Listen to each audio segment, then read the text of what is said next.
न पैमाने से दिल धड़कता है तेरा।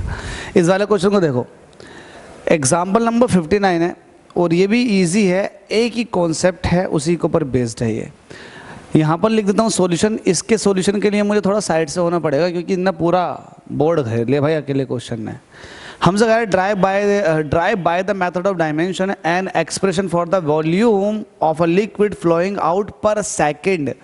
ओहो, volume flowing out per second, तो volume per second through a narrow pipe. Assume that the rate of flow of liquid, इसको बोलते हैं rate of flow of liquid, जिसका हो जाएगा वॉल्यूम पर सेकेंड। तो rate of flow of liquid ये किस किस चीज़ पर डिपेंड कर रहा है?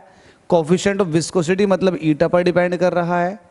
और किस पर डिपेंड कर रहा है? रेडियस ऑफ द पाइप, इस पर डिपेंड कर रहा है।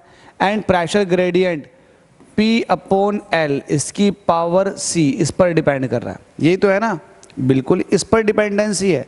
तो आपको फॉर्मूला पूछ रहा है, कोई दिक्कत नहीं, बना देंगे। तो Q इज इक्वल टू कितना हो जाएगा? K एक कॉन्स्टेंट, ईटा की पावर A, R की पावर B और P/L ये प्रेशर ग्रेडियंट है, इसकी पावर C। Equation number 1। अब आपको दोनों साइड के डायमेंशंस को लिख देना, दोनों साइड के डायमेंशन को, डायमेंशन ही आपको प्रूफ करके दिखाना है, एक्स का फॉर्मूला। तो ये क्या, rate of flow of liquid. तो रेट क्या होता है? देखो यहाँ पर लिख रखा, साफ साफ लिख रखा है। हमसे कह रहा है volume of the liquid flowing out per second. तो ये हो जाएगा वॉल्यूम का, हो जाएगा L क्यूब, L क्यूब हो जाएगा वॉल्यूम का। पर सेकेंड की बात कर रहा तो T की पावर -1, ये रेट ऑफ फ्लो आ गया। कि ये कांस्टेंट है, इसको भूल जाओ। अच्छा, ईटा, मैंने कई बार आपको बताया कि ईटा का डायमेंशनल फॉर्मूला जो होता है वो होता है ML-1 T-1, याद रखना। तो ये हो जाएगा ML-1 T-1। प्ले लिस्ट में देख लो, मैंने कई जगह बता रखा है कैसे निकाला। तो ये तो ई तक आ गया। अच्छा, आर क्या, रेडियस इसका हो जाएगा L की पावर B और इसकी पावर A लगाना भूल गए। प्रेशर ग्रेडियंट, इसको आप साइड से निकाल लो, P/L। P क्या होता है? P होता है F/A और L ऐसे रहेगा। इसको लिखोगे तो आता है ML-T-2 और इसका हो जाएगा L2L, एक L से एक L कट जाएगा तो ये हो जाएगा ML-2 T-2।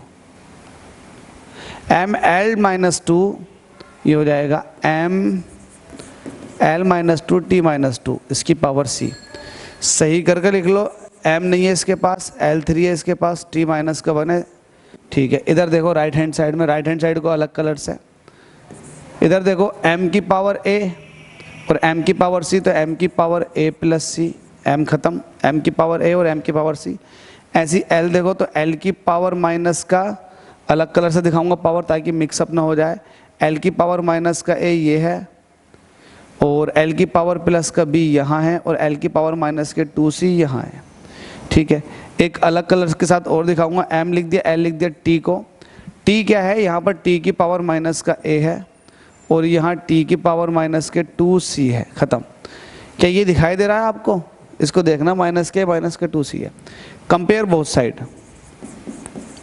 Compare both side. जो आप कंपेयर करोगे तो M की पावर 0 और M की पावर A प्लस C, तो A प्लस C किसके बराबर आ जाएगा? 0 के। L की पावर माइनस का A प्लस का B माइनस के 2C, तो L की पावर हो जाएगी 3 के बराबर। वहीं अगर आप देखेंगे T की पावर, ये तो है माइनस का A माइनस का 2C, ये किसके बराबर आ जाएगा? -1 के बराबर। बस सॉल्व कर लो यार आप। यहाँ से देखोगे तो A की वैल्यू निकल कर आ जाएगी -C के बराबर। तो A की वैल्यू -C इसमें रख दो, -C रख दिया आपने, -2C इज इक्वल टू -1, तो ये हो जाएगा माइनस माइनस प्लस, प्लस का C और ये -2C इज इक्वल टू -1, तो -C इज इक्वल टू आ जाएगा -1, तो माइनस से माइनस खत्म, C is equal to 1। C की वैल्यू 1 आ चुकी है, तो A इज इक्वल टू कितना आ जाएगा? -1, तो A की वैल्यू -1 आ चुकी है। अब ये A और C की वैल्यू को आप पुट कर दीजिएगा यहाँ पर। तो A की वैल्यू कितनी है? -1, तो माइनस तो पहले से, तो ये -1। ठीक है, प्लस का B ये ऐसे रहेगा, B निकालना है आपको, -2, C की वैल्यू कितनी? 1 है, तो ये ऐसे रहेगा 3। तो देखो माइनस माइनस प्लस का 1 हो जाएगा, प्लस का B माइनस का 2 इज इक्वल टू 3। यहाँ से देखोगे तो B माइनस का 1 इज इक्वल टू 3, तो B इज इक्वल टू आ जाएगा आपके पास 4। तो B की वैल्यू 4 आ चुकी है, A की वैल्यू, C की वैल्यू आपके पास आ चुकी है। अब आप देखेंगे आप इन वैल्यूज़ को ए बी सी की वैल्यू को इक्वेशन नंबर 1 के अंदर पुट करेंगे तो आपको क्या मिलेगा, Q इज इक्वल टू के ईटा की पावर ए, और ए की वैल्यू कितनी है -1, तो -1 लिखेंगे। आर की पावर बी, और बी कितना आपके पास, बी की पावर है 4, ठीक है। देखो यहाँ है बी की पावर 4, अगर नहीं दिख रही तो इसके साथ साथ आर बी हो गया, और P upon L pressure gradient P upon L, इसकी पावर कितनी है सी, और सी की वैल्यू है 1, तो इसको सही करके लिखेंगे Q इज इक्वल टू के। अब ईटा की पावर -1 है तो ईटा डिवाइड में पहुंच जाएगा ईटा, आर की पावर 4 है तो इसको मैं आर बना दूं, आर की पावर 4 पी अपॉन एल, इसको सही करके लिखेंगे। हालांकि यहाँ पर कांस्टेंट की वैल्यू होती है π/8, यहाँ पर कांस्टेंट k की वैल्यू दे रखी होती है π/8, तो मैं π/8 रख दूं। देख लेते हैं बुक के अंदर π/8 ही दे रखी है क्या, यस π/8 का ही यूज़ किया है, पॉइजनलीज फॉर्मूला है ना एक्चुअल में ये, तो Q इज इक्वल टू क्या निकल कर आ जाएगा आपके पास, π/8 पी आर की पावर 4 पी आर की पावर 4, और नीचे आ जाएगा ईटा इंटू एल, बस यही पूछा था आपसे।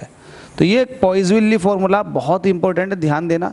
इसमें कुछ था क्या, कुछ नहीं था। देखो जब भी आपके पास इस तरह का क्वेश्चन बने, अगेन यही बात कहूँगा कि आपको घबराना नहीं है लैंग्वेज से। आप ये देखो कि किसका आपको डायमेंशनल फॉर्मूला या फिर आपको डायमेंशन का इस्तेमाल करके किसका फॉर्मूला पूछ रहा है, तो जिसका फॉर्मूला पूछ रहा है उसका डिपेंडेंसी देख लो किन किन पर है। जैसे कि मैंने डायरेक्ट डिपेंडेंसी लिख ली, फिर आप डायमेंशन तो आपसे आती हैं, डायमेंशन रखो और आंसर पार लो।